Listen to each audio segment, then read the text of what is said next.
Hello friends, welcome to Breezy Waves. நான் உங்கள் தமிழ் பொண்ணு பிரியா. இன்னைக்கு என்னோட சேனலில் பார்த்தீங்கன்னா ரொம்ப நாள் கழிச்சு ஒரு ஃபுட் ரெசிபி தாங்க போட போகிறேன். அதாவது ஆல்ரெடி நான் பீட்சா இந்த சிக்கன் வச்சு ரெசிபிஸ்லாம் பண்ணியிருப்பேன். அந்த வீடியோலாம் என்னோட சேனலில் இருக்குது. பார்க்காதவங்களுக்குலாம் நான் கீழே டிஸ்கிரிப்ஷன் லிங்க் தரேன், போய் செக் பண்ணிக்கோங்க. அது மட்டும் இல்லை, ஃபர்ஸ்ட் டைம் என் சேனலை பார்க்குறதா இருந்தால் மறக்காமல் சப்ஸ்கிரைப் பண்ணிவிட்டு என் சேனலை பாருங்கள். அப்போ தான் நான் போடுற வீடியோஸ்லாம் உங்களுக்கு நோட்டிஃபிகேஷனாக வரும். இன்னைக்கு நான் பண்ண போகிறது பார்த்தீங்கன்னா ஒரு சிம்பிளான ரெசிபி தாங்க. ஃப்ரூட் டெசர்ட் தான் பண்ண போகிறேன். அதாவது இந்த சம்மருக்கு மோஸ்ட்லி எல்லாருக்குமே கூலிங்காகவே சாப்பிட்டுட்டே இருக்கணும்னு தோணும். இந்த மாதிரி வீட்டில் பண்ணிங்கன்னா ஹெல்த்தியும் கூட. ஸோ பசங்களுக்குமே ரொம்ப பிடிக்கும்.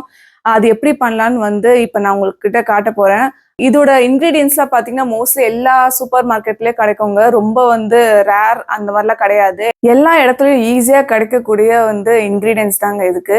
ஸோ வாங்க அது என்னென்னு நம்ம பார்க்கலாம். இதுக்கு பார்த்தீங்கன்னா நான் ஒரு ஆப்பிள் ஃபுல்லாக எடுத்திருக்கேன். இது குட்டி குட்டியாக சாப் பண்ணி வச்சுருக்கேன். அதே மாதிரி கிவி எடுத்திருக்கேன். ஒரு 2 கிவி எடுத்திருக்கேன். இது ஆல்ரெடி நீங்கள் க்ரீன் கலரில் பார்த்துருப்பீங்க. ஆனால் நான் கோல்டனில் வாங்கியிருக்கேன். ஸோ இதையும் நான் குட்டி குட்டியாக சாப் பண்ணி வச்சுருக்கேன். ஸோ அதுக்கப்புறம் பார்த்தீங்கன்னா ஒரு ஃபுல் பனானா எடுத்திருக்கேன். இதையும் இந்த மாதிரி ரவுண்ட் ஷேப்பில் சாப் பண்ணி வச்சுருக்கேன்.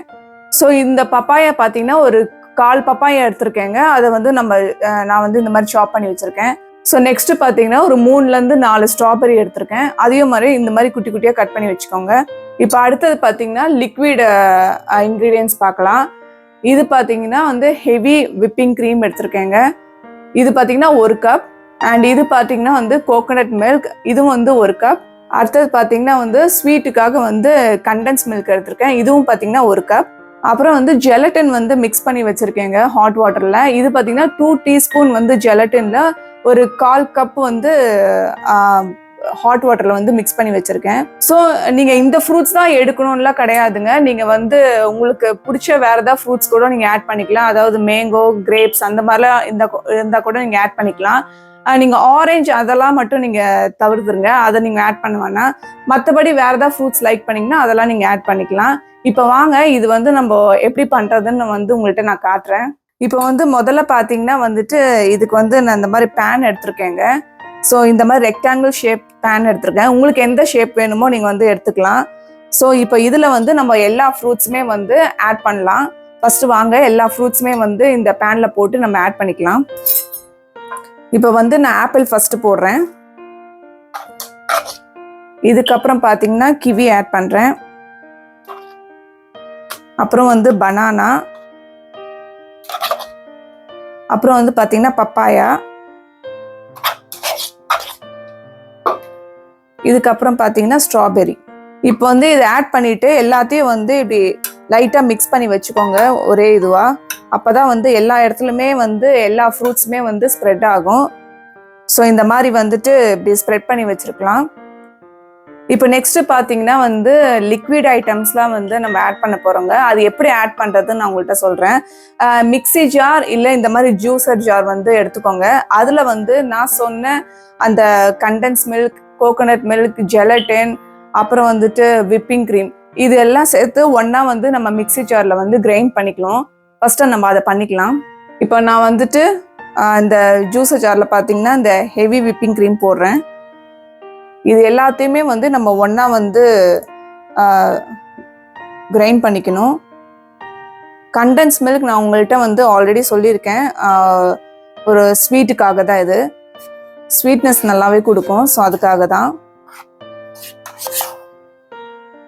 இந்த ஜெலட்டின் எதுக்குன்னு பார்த்தீங்கன்னா அப்போதாங்க அது நம்ம ஃப்ரிட்ஜில் வைக்க போகிறோம். ஸோ நல்லா செட் ஆகும் ஃப்ரூட்ஸ் கூட. அதனால தான் நம்ம ஜெலட்டின் ஆட் பண்ண போகிறோம். இப்போ பார்த்தீங்கன்னா இதை நல்லா மிக்சியில் அதில் ஜூஸரில் நல்லா கிரைண்ட் பண்ணிவிட்டு நம்ம ஃப்ரூட்ஸை ஆட் பண்ணலாம். இப்போ பாருங்கள், நான் எல்லா லிக்விட் இன்க்ரீடியன்ட்டும் போட்டு ஜூஸரில் கிரைண்ட் பண்ணிட்டேங்க. இப்போ இது என்ன பண்ணணும், நம்ம ஃப்ரூட்ஸை அப்படியே ஊற்றணும். ஸோ எல்லா ஃப்ரூட்ஸுமே ஸ்ப்ரெட் ஆகிற வரைக்கும் நம்ம ஊற்றி விடணும். அவ்வளோதாங்க. ஸோ இப்போ பார்த்தீங்கன்னா இது அப்படியே லைட்டாக அப்படியே மிக்ஸ் பண்ணி விட்டுருங்க.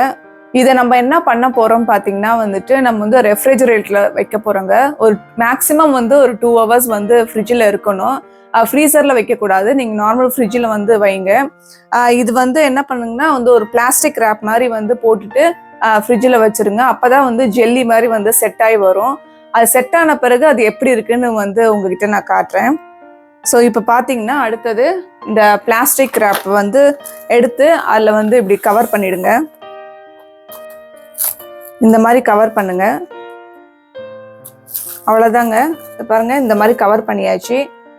ஸோ இப்போ வந்து இது அப்படியே கொண்டு போய் வந்து நான் ஃப்ரிட்ஜில் வைக்க போகிறேன். ஸோ இது வந்து ஃபுல்லாக செட் ஆன பிறகு அது எப்படி வந்துச்சுன்னு உங்ககிட்ட நான் காட்டுறேன். ஓகே ஃப்ரெண்ட்ஸ், இப்போ பார்த்தீங்கன்னா வந்துட்டு நான் ஃப்ரிட்ஜில் வச்சுட்டு அந்த ஃப்ரூட் டெசர்ட் வந்து நல்லா செட் ஆகிடுச்சு. இப்போ இதுக்கு டைம் பார்த்தீங்கன்னா நான் வந்து உங்கள்கிட்ட 2 ஹவர்ஸ் சொல்லியிருப்பேன். ஆனால் எனக்கு வந்து ஒரு 4 ஹவர்ஸ் எடுத்துச்சுங்க. அதுக்கு மேலேயே எடுக்கும். அதனால் அது பிரச்சனை கிடையாது. இதுக்கு வந்து இன்னொரு டிப்பு பார்த்தீங்கன்னா வந்து நான் ஜெலட்டின் வந்து ஹாட் வாட்டரில் மிக்ஸ் பண்ணி டைரெக்டாக வந்து மிக்ஸி ஜாரில் போட்டு வந்து கிரைண்ட் பண்ணியிருப்பேன். நீங்கள் வந்து ஜெலட்டினை வந்து ஹாட் வாட்டரில் மிக்ஸ் பண்ணி கொஞ்ச நேரம் வந்து நீங்கள் ஃப்ரிட்ஜில் வைங்க. அது வந்து ஜெல்லி கன்சிஸ்டன்சி வந்துடும். அது வந்தோன்னா அதை எடுத்து வந்து நீங்கள் கிரைண்ட் பண்ணிங்கன்னா வந்து இன்னுமே வந்து நல்லாயிருக்கும். ஸோ இது வந்து ஒரு சின்ன டிப்பு தான். ஸோ இப்போ வாங்க, இது வந்து நான் ஓப்பன் பண்ணி காட்டுறேன் எப்படி வந்திருக்குன்னு நம்ம வந்து பார்க்கலாம். இப்போ பாருங்கள் எந்த அளவுக்கு வந்து செட் ஆகிருக்குன்னு. ஸோ இப்போ வந்து இதை நான் கட் பண்ணி காட்டுறேன். உங்களுக்கு வந்து என்ன ஷேப் வேணுமோ நீங்கள் வந்து அந்த ஷேப்பில் வந்து நீங்கள் கட் பண்ணிக்கலாம்.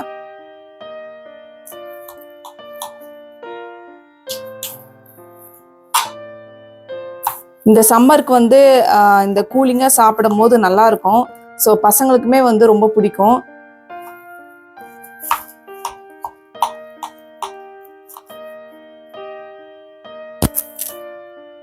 இப்போ பாருங்க, கட் பண்ணி எடுத்துட்டேன். எவ்வளோ அழகாக வந்திருக்கு பாருங்க. ஸோ இந்த மாதிரி வரணும். இதை வந்து நீங்கள் வந்து வெறுமிட்டேவும் வந்து சாப்பிடலாம். இல்லைன்னா இந்த மாதிரி சாக்லேட் சிரப் வந்து லைட்டாக வந்து ஸ்ப்ரெட் பண்ணிவிட்டு நீங்கள் சாப்பிடலாம். ஸோ இது சாக்லேட் சிரப்போட கொடுத்தீங்கன்னா பசங்க ரொம்ப லைக் பண்ணுவாங்க. ஸோ இந்த மாதிரி சாக்லேட் சிரப்போட வச்சு சாப்பிடும் போது ரொம்பவே டேஸ்ட் நல்லா இருக்கும். ஸோ இப்போ இதை பாருங்க எவ்வளோ அழகாக இருக்குன்னு. அந்த சாக்லேட் சிரப் போட்டோடனே வந்து பார்த்தீங்கன்னா சூப்பராக வந்திருக்கு. ஓகே ஃப்ரெண்ட்ஸ், இதை நிச்சயமாக நீங்கள் வந்து வீட்டில் ட்ரை பண்ணி பாருங்கள். நிச்சயமாக உங்களுக்கு பிடிக்கும். எப்படி வந்ததுன்னு சொல்லி எனக்கு கமெண்ட்டில் சொல்லுங்கள். இதே மாதிரி வந்து வேற ஒரு ரெசிபியோட மறுபடியும் நான் உங்களை சந்திக்கிறேன். Until then, bye from Priya. Bye bye.